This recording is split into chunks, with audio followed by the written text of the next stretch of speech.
Okay, let's jump right into this explainer. Imagine this. You've planned your absolute dream vacation, right? You've booked the flights, packed the bags, and you're literally just waiting on the mail for your passport to arrive. But instead of that beautiful little blue book, you get a letter. Your application got rejected. Why? Because your photo was just a tiny bit off. It's a totally crushing realization, and the crazy thing is, it happens to thousands of travelers every single year. So, will a bad photo actually ruin your trip? Oh, it absolutely can. An improper photograph is literally the #1 reason the US Department of State delays or rejects passport applications.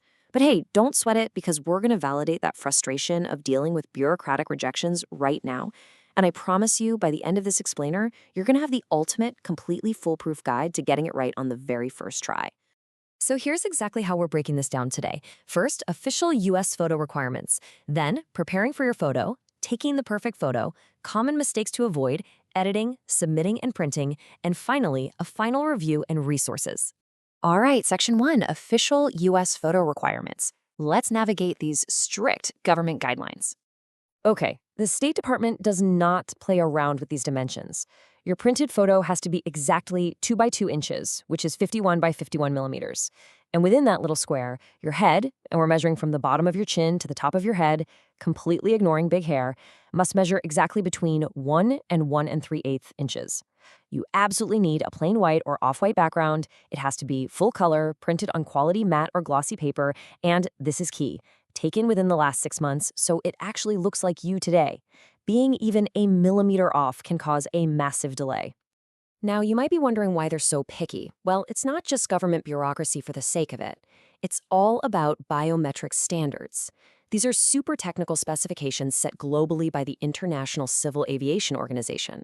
See, when you hand over your passport at a border anywhere in the world, a computer is essentially mapping the exact distances between your eyes, your nose, and your chin. It's like a giant puzzle. If your head size is wrong or the lighting is wonky, the computer can't verify you, and that creates a major security issue. Moving on to Section 2, preparing for your photo, dressing for success and compliance. When you're picking out your outfit, you really have to think about the psychology of contrast. You want to wear your everyday clothes, but stick to dark, solid colors like navy, black, or dark green. Why? So your shoulders don't just blend completely into that white background. If you wear a crisp white shirt, you run a very real risk of looking like a floating head, and yep, that gets rejected. Also, absolutely no uniforms, no camouflage, or honestly anything that even remotely resembles military or law enforcement attire. This is actually for your own safety abroad. Keep your neckline simple. Ditch the high collars or heavy hoodies that hide your neck. And definitely, take out those wireless earbuds. Okay, this next one is a massive deal. Ever since late 2016, eyeglasses have been strictly banned. I mean, even if you wear your prescription glasses every single second of your waking life, you have to take them off for this photo. The lenses just cause too much glare, and the frames cast shadows on your face that completely scramble that biometric data we talked about. Literally, the only exception is if you have a signed doctor's note for a rare medical condition, like you just had ocular surgery. Otherwise, glasses off for sure. Let's talk about headwear real quick. Hats, beanies, headbands, total no-go. But if you wear a headscarf, a hijab, a yarmulke, or a turban daily for religious or medical purposes, it is absolutely your legal right to wear it in your passport photo. You just have to submit a simple, signed statement confirming that you wear it continuously in public.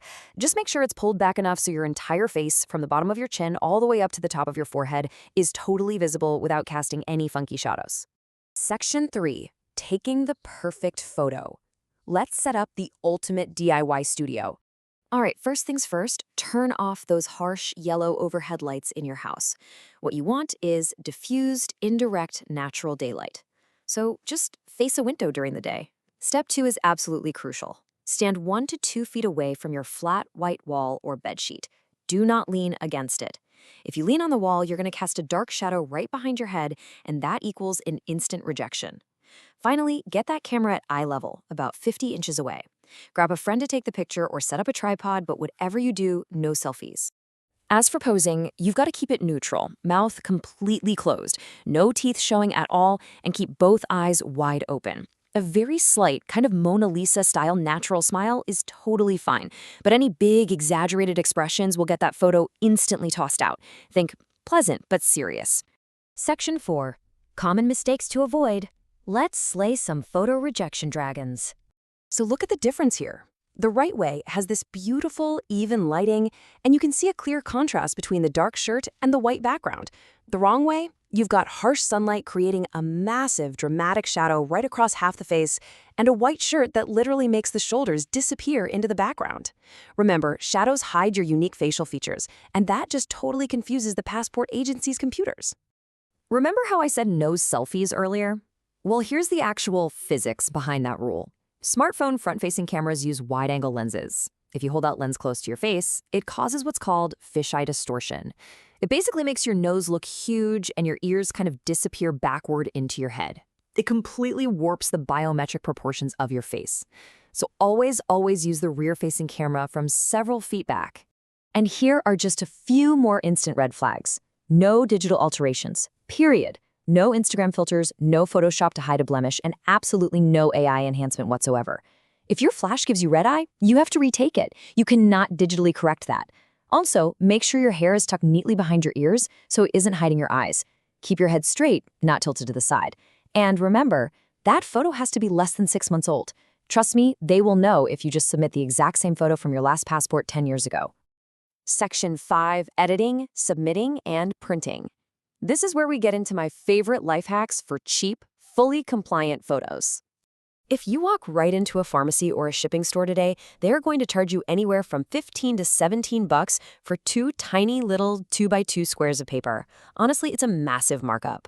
But if you use the DIY 4x6 template trick, you can get the exact same high-quality photo paper prints for between 12 and 39 cents. It's a real game changer.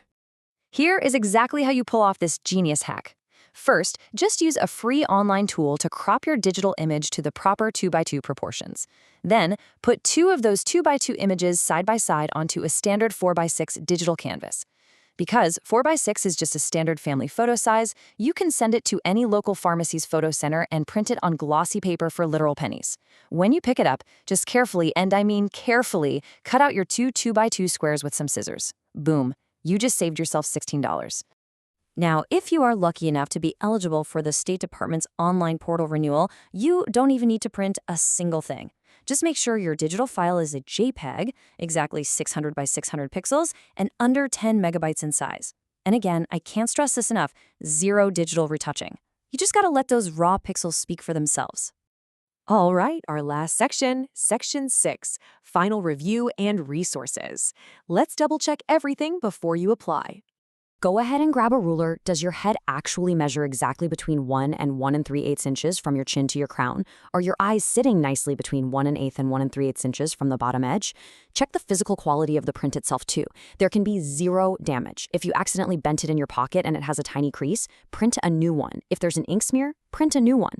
And when the postal worker finally attaches it to your application, you need to make absolutely sure there are no staple holes going straight through your face. Now, a super important disclaimer here. Bureaucratic rules can and definitely do change. While this explainer is giving you the absolute best practices based on the very latest guidelines, you must always double-check the current official requirements directly at travel.state.gov before you actually submit your application. So take a good look at your photo right now. Does it pass the test, or is it time for a quick DIY reshoot in your living room? Use that 4x6 template trick, get your lighting right, and you are going to sail right through that application process. Hit me up in the comments if you've ever had a photo rejected, and tell us what went wrong. Keep exploring, stay curious, and I'll catch you in the next explainer.